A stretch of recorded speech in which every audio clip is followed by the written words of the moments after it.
Welcome to the Low Demand Parenting Podcast, where we drop the pressure, find the joy, and thrive, even when it feels like life is stuck on level 12 hard. I'm Amanda Diekman, author, autistic adult, and mom of 3. I'm not here as an expert, but a fellow traveler. Together, we're learning how to live more gently, authentically, and vibrantly in this wild parenting life.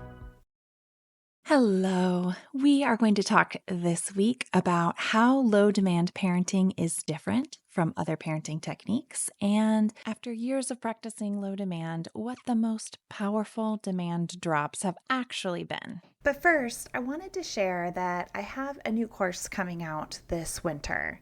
It's all about how to drop demands in the holiday season. And if you are feeling dread and fear and a weight on your chest at the prospect of it being the end of the year, this may be for you. It is the 12 days of low demand holidays, and there's more information in the show notes. Let's talk about how low demand parenting is different from some of the other techniques and tools and strategies and mindsets that you might have encountered. I want to go back to my early parenting days when I was eager, so desperate, in fact, for strategies that would help me parent my 3 kids who I adore with my whole heart and who also seemed to struggle every day with what I had been taught to see as ordinary aspects of being a human. And the strategies that professionals and books and blogs and podcasts recommended were things like timeouts or time-ins, punishments or consequences or natural consequences, reward charts, sticker charts, praise, ignoring. And every one of those techniques that I tried chipped away or outright destroyed the relationship I wanted to have with my kids. Clear, kind boundaries and developing emotional vocabulary enraged and alienated them. Picture schedules, consistent routines, and enforced sensory breaks all fell flat.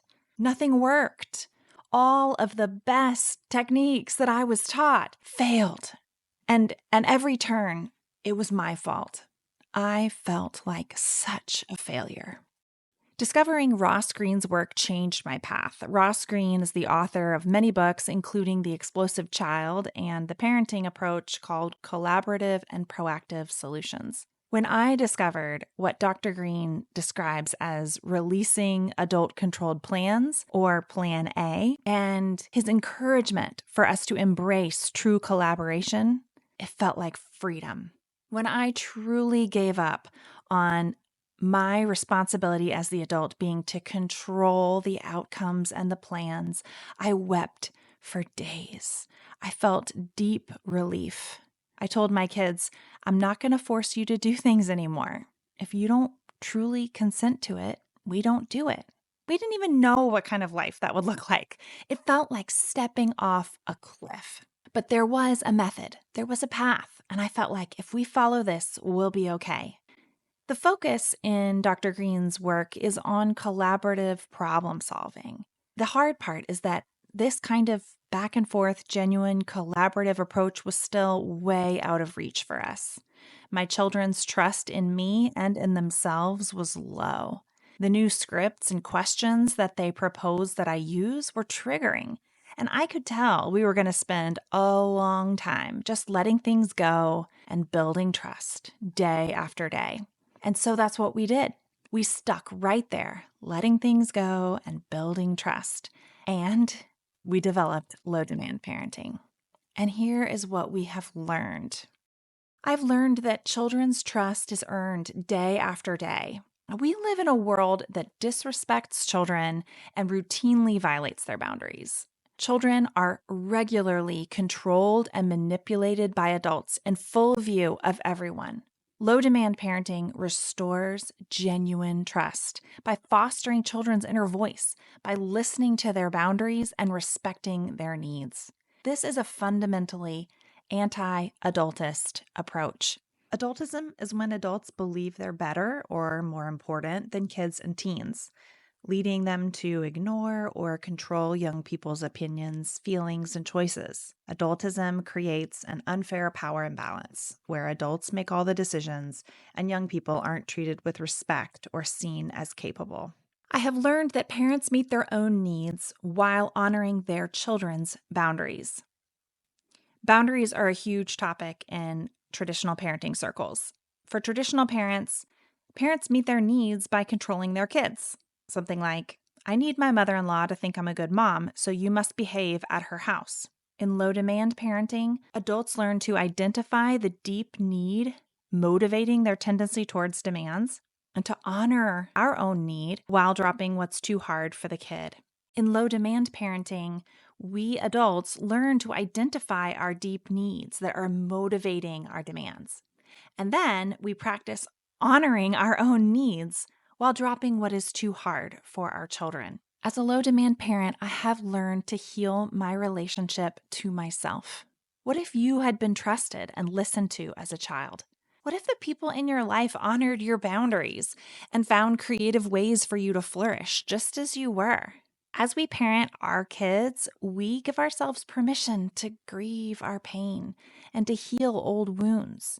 There's a lot of talk right now about being cycle breakers, and I believe that this kind of parenting is integral in that reality that we have some cycles we're desperate to break. As children, we knew things about the world. We knew things about ourselves that mattered.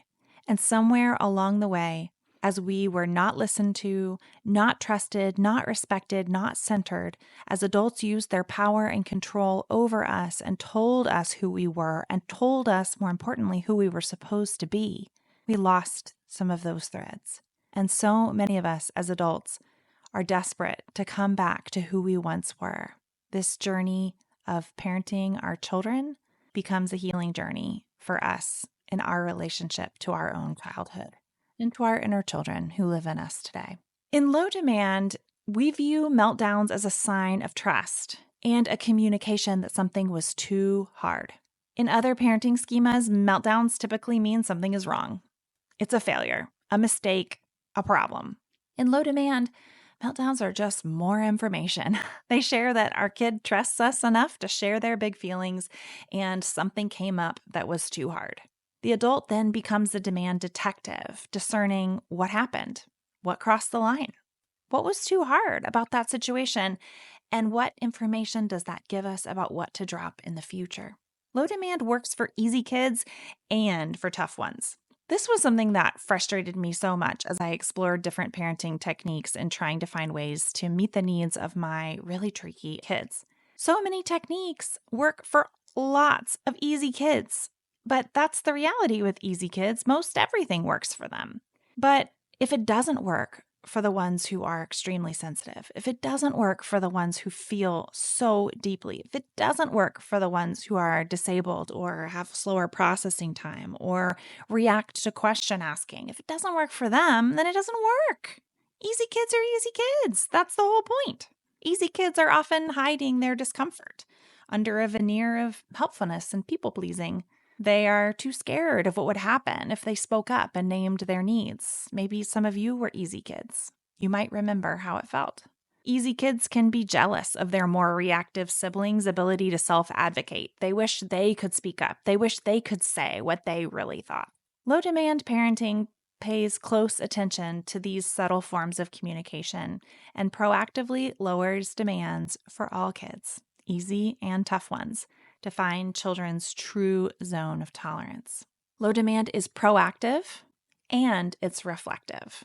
If you regularly find yourself dropping a demand in the moment, something like, no popsicles before dinner, well, okay, you can have it. Or, we're going to go to the store, but I'm not going to buy you any candy. Okay, I'll get you some. This is a sign that you might want to shift into the more proactive element of this method. Proactively dropping demands means you're doing it ahead of time, intentionally, and wholeheartedly. You communicate these demand drops to your children, which then will enrich your relationship and empower their self-advocacy.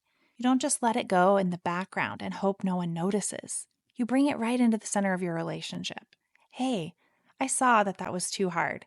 I don't want to ask things of you that push you into that zone. It feels so bad to have a meltdown. So I've decided that from now on, we're just not going to do that anymore. When we drop these demands proactively and openly with our children, the first emotion that they typically experience is relief. They feel like, finally, someone heard me. Finally, I can let this go. I've been trying so hard to please you, and it just isn't working. And I am desperate for some relief. Low demand is also a reflective practice because we can never be proactive about everything. Stuff's always coming up. There's always unexpected demands that drop in, no matter how proactive we might be. In getting reflective, we notice when things come up and then intentionally pause afterward and look back so that we can learn for next time. We might open up conversation with our children or our partners in order to learn more about all of the elements that contribute into any given demand situation and discern, what do you think we would do differently the next time this comes up? Low demand is a path to freedom and joy. Without control tactics or manipulation, without external standards for behavior, other people telling us what's right and wrong, without punishments and battles, when we let all of those things go, it creates a genuine freedom and joy in our relationship with our children. We can embrace a radically respectful relationship. We're free to listen to our intuition rather than follow a script or obey some expert who's telling us what to do. We're free. We can customize our parenting to our unique child and our specific priorities rather than following some sort of external formula that's supposed to work. Freedom and joy. That's the magic. And last, in low demand, we can all be our true selves. Radical acceptance is really the heartbeat of what makes this method so powerfully transformative. Ableism says that there is one right and best way to be a human, a system that has its claws embedded in all of us. And when we mix it up with a little bit of capitalism, we get the belief that that ideal human is productive, independent, and generating wealth to support themselves and buy goods. If you've worried about your kid being independent one day, if you've worried they're not going to be able to get a good job, you know that this is the water we swim in. It's the fears that we've been taught, and it's suppressive to everyone. The real gift of life lies in interdependence and connection. We spend most of our lives in interdependence. It's how we start, it's how we end, and when we are in deep relationship, it becomes the heartbeat of our entire life. The real gifts are laughter, love, presence, and connection. And in this method, we can be our true selves, needy, struggling, and beautiful. After 3 years of low demand parenting, I wrote down the most powerful demands that I've dropped. I considered writing down dropping eating altogether as a family around the dinner table, which was cataclysmically positive for us. I could have written down dropping the demand that my kids speak to me nicely and embracing all of the forms of communication. I could talk about dropping screen demands and the way that that helped us to shed shame and to learn to trust ourselves, to use our screens without shame or limits, which is our family mantra. There's so many things that I could mention, but in the end, the things that have mattered the most are the things that I have shed inside of myself. I dropped the demand of being like everyone else because I know that being me is a far more satisfying path. I dropped the demand that I get it all right because I am human and I have the courage to learn from my mistakes. I dropped the demand that things go the way I want them to because I know I can handle whatever comes. I dropped the demand that I do it all because I know that this is an impossible trap. And because what if I don't want to do it all? I dropped the demand that you agree with me because I feel grounded and aligned in my choices. I dropped the demand that you accept me because I know my inherent worth and belovedness. I dropped the demand that you take care of me because I know many ways to get my own needs met. I had no idea when I started this journey that it would turn me inside out and upside down. I didn't know that it was seeking to change everything about my life. That small accommodations, like letting my kids yell without correcting them, or putting their shoes on for them rather than insisting they do it by themselves, I had no idea that these small daily acts would reshape most everything about my self identity and my understanding of the good life. There's no script, there's no set plan, there's no have tos, there's no model, there's no formula. Yes, there's steps, but that's because it's a journey and you get to walk them out in the way that makes sense for you and your family.